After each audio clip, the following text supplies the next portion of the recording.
여러분 안녕하세요. 그때 그 날씨 이혜민입니다. 어느덧 가을로 접어든 지도 한 달이 지났습니다. 오늘이 9월의 마지막 날인데요. 지난 여름이 무척 더웠던 탓에 9월이 다소 선선하게 느껴지기도 했지만 추석 연휴까지는 늦더위가 이어졌죠. 이제는 기온이 제법 떨어지면서 제대로 된 가을 날씨를 보여주고 있습니다. 가을의 중반으로 접어드는 10월에는 어떤 날씨가 펼쳐질지 기대가 되네요. 오늘은요, 94년의 오늘로 돌아가 보겠습니다. 어떤 내용의 기사들이 나와 있을까요?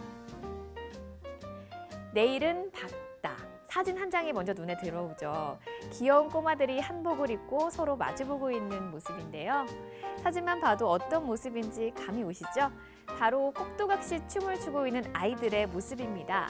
보통 꼭두각시 춤은 가을 운동회에서 꼬꼬마 1, 2학년들이 추는 춤이죠. 남녀 어린이들이 신랑과 신부로 짝을 맞춰서 마주보며 고개를 끄덕이고 또 서로 수줍어하는 모습이 마냥 귀엽게만 느껴지는데요. 뭐니 해도 이 운동회는 가을이 왔다는 걸 알려주는 대표적인 행사죠. 특히 저희가 어릴 때는 운동회를 한다고 하면 거의 동네 잔치가 벌어지곤 했었는데요. 하지만 요즘은 아닌 것 같습니다. 운동회가 많이 간소화되었다고 하네요.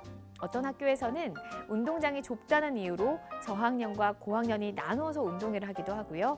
오전에 몇 개의 프로그램만 하고 점심 먹고 바로 집으로 가는 학교도 많아졌다고 하네요. 옛날에는 저학년은 기사에 나오는 꼭두각시 춤을, 고학년은 부채춤을 연습해 추기도 했었고요. 큰 공 굴리기, 모래주머니로 박 터트리기, 달리기 개주 등 많은 프로그램을 하루 종일 했었는데요. 아무래도 핵가족화가 되면서 부모님들이 운동회에 참석하기가 힘들어져서 이렇게 바뀌지 않았을까 하는 생각이 듭니다.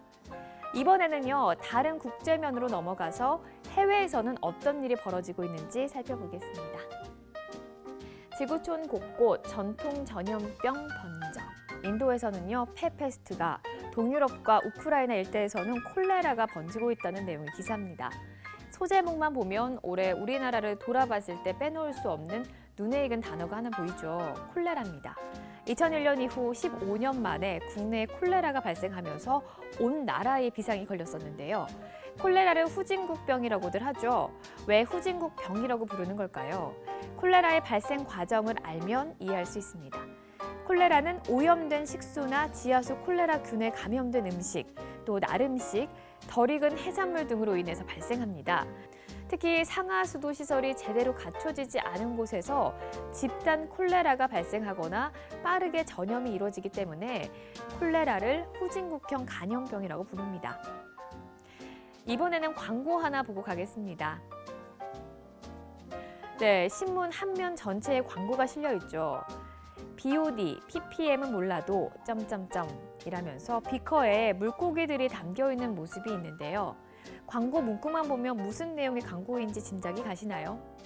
내용을 자세하게 살펴보겠습니다.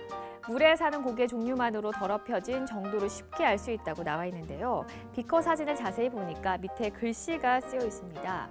버들치, 금강모치가 살 수 있는 물은 걸러서 그냥 먹어도 되는 1급수. 갈견이나 참마자가 사는 물은 멱을 감을 수 있는 2급수. 붕어, 잉어가 사는 물은 복잡한 정수 과정을 거쳐야 마실 수 있는 3급수라고 나와 있네요. 쉽게 수질 지표를 익혀 누구나 물의 오염 상태를 파악할 수 있다면 전 국민이 환경운동을 실천했으면 해서 만든 광고라고 적혀 있습니다. 물고기가 살 수 없는 물은 이미 죽은 물입니다. 요즘은 붕어나 잉어는 주위에서 보기는 하지만 다른 물고기들은 보기 힘들어졌죠. 특히 1급수에서만 사는 버들치와 금강모치는 멸종 위기종으로 분류되어 있는데요. 물이 인간의 생명을 지켜주는 원천인 만큼 지금이라도 온 국민이 관심을 가지고 환경운동을 실천했으면 좋겠습니다. 지금까지 그때 그 날씨 이혜민이었습니다.